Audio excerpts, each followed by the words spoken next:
Dans cette nouvelle vidéo, on va voir comment acheter au meilleur prix ou comment faire baisser le prix d'achat d'une maison ou d'un appartement pour que ça corresponde exactement à ce que vous vouliez mettre dedans. Parce que oui, si vous avez cliqué sur cette vidéo, c'est certainement que vous avez trouvé un bien qui vous correspond et que le prix est potentiellement un petit peu au-dessus de votre budget ou bien que vous aimeriez dans tous les cas par principe faire baisser le prix, mais que vous ne savez pas vraiment comment vous y prendre. Et ne vous en faites pas, c'est normal et je vais justement dans cette vidéo vous partager mes 3 conseils, mes 3 grandes étapes à respecter pour pouvoir acheter au meilleur prix. Et cette vidéo, elle est hyper importante parce que l'achat immobilier, c'est vraiment un domaine dans lequel il faut aller discuter les prix et dans lequel les économies peuvent se chiffrer en dizaines de milliers d'euros. Ne serait-ce que gagner 10% sur le prix d'achat de votre bien, ça peut être énorme. Une maison à 200 000 euros, 10% ça fait 20 000 euros d'économiser. 20 000 euros que vous pourrez soit remettre dans des travaux pour refaire une pièce, ou au contraire vous pourrez aller viser des biens un petit peu au-dessus de votre budget parce que vous arriverez à baisser le prix. Donc c'est pour ça que cette vidéo, vous avez intérêt à la regarder jusqu'au bout. Alors le conseil le plus important et que je détaillerai, c'est comment faire pour acheter au meilleur prix. Mais avant de voir ça, on va voir les 2 premiers conseils, à savoir relever les signes que c'est négociable et évaluer les risques.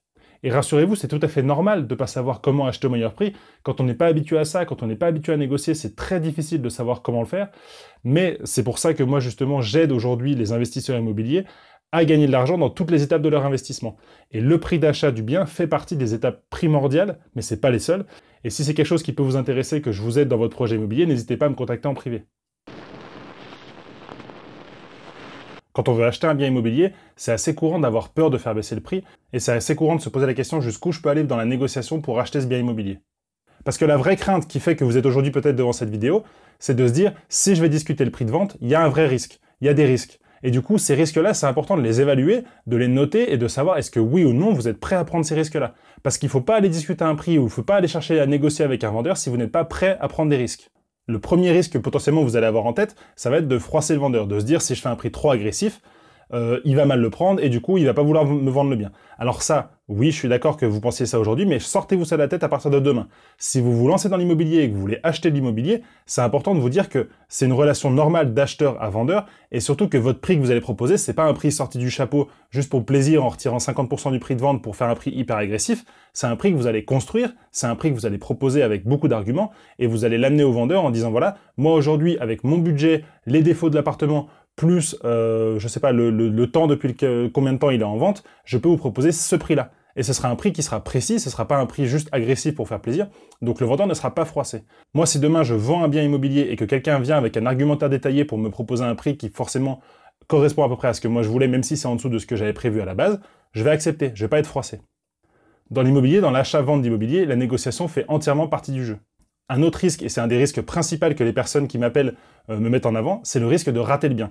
On a peur d'aller discuter un prix parce qu'on se dit, si le vendeur le prend mal ou si le prix est trop bas et quelqu'un fait une offre plus haute, je vais rater le bien. Alors oui, c'est normal, mais ça c'est quelque chose, il faut que vous évaluez si oui ou non vous êtes prêt à prendre ce risque.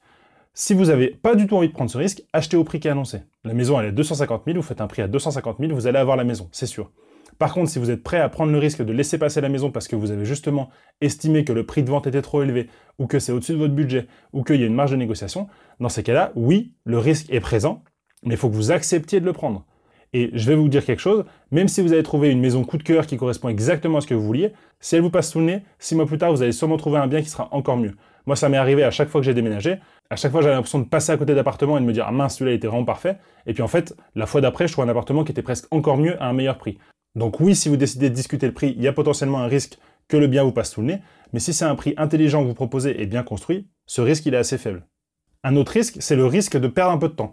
Forcément, quand on veut discuter un prix, on va aller se renseigner sur le prix du marché, on va récupérer quelques documents comme le diagnostic, on va discuter avec des agents immobiliers ou des notaires pour connaître un petit peu l'état du marché, donc ça va prendre un petit peu de temps. Mais ce risque de perdre du temps, c'est quelque chose que vous allez potentiellement voir au moment où vous prenez ce temps-là, mais dites-vous bien que si vous réussissez à faire baisser le prix et que vous réussissez à votre négociation et que vous gagnez des dizaines de milliers d'euros, qui gagne 20 000 euros en une semaine? Alors si vous prenez une semaine pour négocier votre prix et que vous arrivez à faire baisser 20 000 euros, vous avez tout gagné. Donc ne voyez pas ça comme du temps perdu, voyez ça comme du temps investi pour acheter un meilleur prix. Et le dernier risque, et là je vous invite vraiment à faire très attention et du coup à prendre le temps quand vous faites des achats immobiliers, c'est le risque de coup de cœur. Parce que quand vous voyez une maison et que vous avez vraiment un coup de cœur en vous disant ça correspond exactement à mes critères, voire encore mieux, et qu'elle est exactement placée où elle veut, et qu'il y a une école à côté, et qu'il y a ci, et qu'il y a ça, et que le prix est au-dessus de ce que vous vouliez, le coup de cœur il est présent, le risque il est présent, et du coup vous risquez de prendre une décision trop rapide, et après de vous en mordre les doigts. Pour ça, on en reparlera dans la troisième partie, c'est très important de bien vous préparer en amont. les signes que le prix est discutable. J'ai identifié 5 grands types de signes qui font que si vous rencontrez ça, vous pouvez aller discuter le prix. Quand le prix est au-dessus du marché. Pour cela, quand vous aurez trouvé une maison ou un appartement qui vous plaît, c'est très important d'étudier les prix du marché. Donc de regarder le prix au mètre carré par rapport à la zone où il est, par rapport au type de bien, par rapport éventuellement à l'étage dans lequel il se situe dans l'immeuble, par rapport à l'âge également du bâtiment. L'important, c'est de trouver d'autres biens en vente à prestation égale dans le même secteur et de comparer le prix entre ces biens-là et le bien qu'on a identifié. Et si je le mentionne en premier, c'est que c'est souvent le cas. Moi, ça m'est arrivé aussi quand j'ai vendu mon premier appartement. Très souvent, les vendeurs, ils surévaluent un petit peu la valeur de leurs biens parce qu'ils repartent de leur prix d'achat à la base, ils calculent éventuellement la plus-value qu'ils voudraient faire, ils ont une valeur sentimentale dans le bien, ils ont éventuellement fait des travaux. Donc souvent, les vendeurs vont avoir tendance à gonfler un petit peu le prix du bien. Et en plus, comme ils savent également que dans l'achat immobilier, la négociation est régulièrement utilisée par les acheteurs, ils vont forcément se laisser une petite marge. Donc souvent, le premier prix qui est affiché, il est discutable parce qu'il est souvent un petit peu au-dessus du prix du marché. Donc analysez le prix du marché, étudiez bien ce prix-là, ça vous permettra aussi de construire votre offre la plus juste possible. Le deuxième signe, c'est que le bien est en vente depuis longtemps. C'est une des choses à faire quand vous trouvez un bien qui vous intéresse, c'est de vous renseigner depuis combien de temps le bien est en vente. En France, le délai moyen sur le million de ventes annuelles qu'il y a dans l'immobilier, c'est d'environ 100 jours. Donc un bien qui s'est pas vendu au bout de 100 jours, c'est qu'il y a quelque chose qui va pas. C'est qu'il y a peut-être un prix trop élevé ou qu'il y a des défauts dans le logement. Donc ça, c'est un signe qu'il y a de la place pour aller discuter le prix parce que si le bien n'a pas trouvé de preneur au prix affiché avec les conditions affichées, c'est qu'il y a une marge de négociation. Et de la même manière, si vous voyez le bien dans différentes agences à des prix différents, ça veut dire que le vendeur a potentiellement multiplié les canaux de vente parce qu'il n'arrivait pas à vendre tout seul ou parce qu'il n'arrivait pas à vendre avec une seule agence. Ça prouve aussi que le bien ne part pas, donc ne trouve pas d'acquéreur avec les conditions actuelles. Donc là, il y a une grosse marge pour baisser les prix. Le troisième signe, c'est quand des travaux sont à prévoir. Quand le bien n'est pas neuf et c'est courant dans l'immobilier parce qu'il y a beaucoup d'achats d'anciens, il y a souvent des travaux à prévoir. Et quand c'est des travaux notamment sur l'assainissement, sur l'électricité, sur la plomberie ou des choses comme ça, c'est des travaux qui seront indispensables et que vous pouvez, entre guillemets, retirer du prix de vente. Je vous donne un exemple personnel. Mon père a récemment revendu la maison de mes grands-parents et il y avait un gros problème avec la toiture. Ce qu'il a fait, c'est qu'il a fait venir un couvreur qui a estimé le devis des travaux, je sais plus, à environ 25 000 euros. Et il a retiré ces 25 000 euros son prix de vente. La maison valait peut-être 150 000, mais il l'a mis à 125 000 en disant, il y a 125 000, je sais que je pourrais en tirer 150 000, mais comme il y a 25 000 de travaux à prévoir, je la vends à 125 000 et la personne qui achètera fera les travaux. Donc vous, du côté acquéreur, c'est pareil.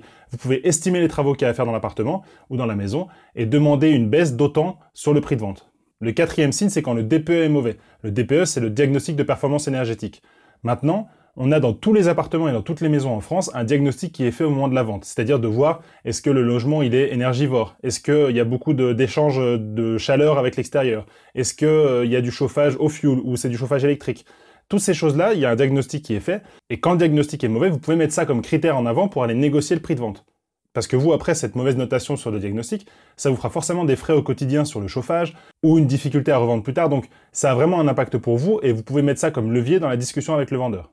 Et le cinquième signe, c'est quand le bien présente des défauts. Alors je vais vous donner des exemples de défauts que vous pouvez mettre dans la balance, et ça concerne à la fois des défauts qui nécessiteront des travaux derrière, ou ça concerne aussi des défauts qui compliqueront un petit peu le quotidien. Premier exemple, une mauvaise luminosité dans l'appartement. Deuxième exemple, l'étage de l'appartement. Quand on est en ville et qu'on achète un rez-de-chaussée, ça aura forcément des inconvénients sur la vie quotidienne. Si après on veut le louer à des locataires, c'est quelque chose qu'ils vont potentiellement mettre en avant pour ne pas prendre l'appartement. Donc vous, quand vous allez acheter ce bien, mettez ça en avant comme quoi c'est un défaut sur l'appartement, le fait qu'il soit en rez-de-chaussée. Et du coup, ça vous permettra de négocier le prix de vente. Sur les étages, c'est aussi quand vous êtes dans un immeuble et qu'on monte au 4e, 5e, 6e étage et qu'il n'y a pas d'ascenseur. Un étage assez élevé ou un rez-de-chaussée, c'est un critère qui peut vous permettre d'aller négocier jusqu'à 5 à 10% sur le prix de vente. Ou enfin, un autre type de défaut, ça peut être les charges de copropriété trop élevées. Il y a certaines copropriétés qui ont des charges énormes par rapport à la moyenne, et ça, forcément, vous, en tant que propriétaire, ça vous impactera, donc vous pouvez mettre ça en avant dans la négociation sur le prix de vente. Et enfin, ce troisième conseil, c'est que je vais vous expliquer toute ma méthode pour savoir exactement comment faire pour acheter au meilleur prix. Tout d'abord, la première partie qui est primordiale et hyper importante dans votre projet immobilier, c'est toute la partie préparation. Ça, pour faire un lien avec la partie coup de cœur dont je parlais juste avant, ça va vous permettre de justement clarifier exactement ce dont vous avez besoin et ce dont vous avez envie et quelles sont vos limites, pour limiter les risques d'avoir un coup de cœur et de prendre une décision trop rapidement. Donc pour ça, ça va être de dire quel est mon budget exactement, de voir son banquier jusqu'où on peut aller et tout ça. Quelles sont mes limites? Quels sont mes objectifs dans cet achat? Quels sont les critères que je veux dans la maison ou dans l'appartement que je recherche? Le nombre de pièces, le type de bien, la zone, l'accessibilité en transport en commun, tous ces critères-là. Dans ces critères-là, quels sont ceux qui ne sont pas discutables, donc ceux sur lesquels je ne reviendrai pas et où je n'irai pas faire des offres à des appartements ou des maisons qui n'ont pas ces critères-là. Quelles sont les concessions possibles que je peux faire avec le vendeur? Par exemple, vous pouvez aller voir votre banquier en amont pour avoir une attestation comme quoi il va vous suivre, ce qui fait que ça va beaucoup accélérer la vente. Donc avec le vendeur, vous pourrez dire, écoutez, si vous acceptez de me baisser le prix de 15 000 €, moi je m'engage à vous fournir très rapidement les papiers de la banque et puis le rendez-vous chez le notaire pour accélérer cette vente. Et cette partie préparation, très important de la faire à deux si vous achetez à deux. Si vous achetez en couple ou si vous achetez avec un associé pour une SCI, c'est important que vous aligniez bien tous vos objectifs pour pas que dans la discussion, il y en ait un qui prenne le lead parce qu'il a eu un coup de cœur plus important ou parce qu'il a un critère qui est différent du vôtre. Pour continuer cette partie préparation, mais ça concerne un peu plus déjà la discussion, c'est d'anticiper tous les arguments de l'autre. Imaginez-vous, qu'est-ce que va vous dire le vendeur en face? Donc pour ça, il faut que vous connaissiez le vendeur, que vous vous renseigniez un petit peu sur lui. Est-ce que c'est quelqu'un qui habite dans la maison depuis longtemps? Est-ce que c'est juste un vendeur immobilier? Est-ce que c'est juste un propriétaire immobilier qui revend un de ses biens? Est-ce que c'est quelqu'un qui veut vendre vite parce qu'il y a un divorce ou parce qu'il y a un décès ou parce qu'il veut aller s'installer plus loin parce que sa femme est enceinte, ils vont avoir des nouveaux enfants? La rapidité de la vente peut jouer dans la discussion du prix. Donc anticipez aussi les réponses que va vous faire le vendeur quand vous allez amener vos arguments. Si par exemple vous parlez des travaux, dites-vous, qu'est-ce que le vendeur va dire? Peut-être qu'il va mettre en avant les travaux qu'il a fait dans certaines pièces. Le fait d'anticiper les arguments de l'autre va vraiment vous permettre de vous les amener peut-être plus tôt dans la discussion pour montrer que vous avez compris son point de vue, et du coup ça va déminer sa position, et ça va vous permettre d'avoir du poids dans la négociation. Et enfin, quand vous allez conduire la discussion sur la négociation de prix avec le vendeur, conduisez la discussion le plus calmement possible, en faisant attention à calmer les émotions qui vont potentiellement arriver si le vendeur a une réaction un peu virulente, en faisant attention à étiqueter les émotions du vendeur en face pour justement lui dire « Ah, je vous sens un petit peu agacé de cette offre de prix, est-ce que c'est parce que c'est trop bas par rapport à ce que vous pensiez? Ah oui, je vous sens un petit peu enthousiaste au fait de vendre, est-ce que ça voudrait dire que vous auriez envie de vendre plus vite ?» Et surtout, dans le début de la discussion, faites preuve d'un maximum d'empathie. Et d'empathie tactique dans le sens où vous allez écouter. Cette empathie tactique, c'est le fait de comprendre les besoins de l'autre en gardant une distance émotionnelle et vraiment chercher à creuser dans la discussion pour vraiment gratter des informations sur pourquoi il vend, depuis quand il vend, quels sont ses objectifs, quel type de concession pourrait l'amener à dire oui plus facilement. Et toutes ces choses-là vont vous permettre de faire un prix le plus adapté possible. Et pour construire l'offre la plus adaptée qui permettra au vendeur de dire oui, je ne peux pas vraiment vous donner des règles officielles et qui valent pour tout le monde parce que suivant la zone géographique, suivant le montant du bien, suivant le type de bien, on va dire qu'en général, faire une proposition à 10% en dessous du prix de vente, c'est très peu risqué. Donc si vous voulez aller un petit peu plus loin, vous avez de la marge de négociation. Et sachez aussi que vous avez intérêt à faire un prix le plus précis possible. Ne proposez pas 250 000, mais proposez 247 240 €. Ça montre que vous avez trouvé un prix très précis qui correspond exactement à votre budget, aux travaux que vous avez estimés et tout ça. Et ça montre que vous êtes allé au maximum de ce que vous pouvez donner. Voilà, c'est ce que je voulais vous partager dans cette vidéo. Si vous voulez revoir les 9 règles d'or de la négociation, je vous invite à aller cliquer sur cette vidéo. Elle peut vous intéresser. Et moi, je vous dis à la semaine prochaine. Et d'ici là, négociez mieux et soyez audacieux. Ciao!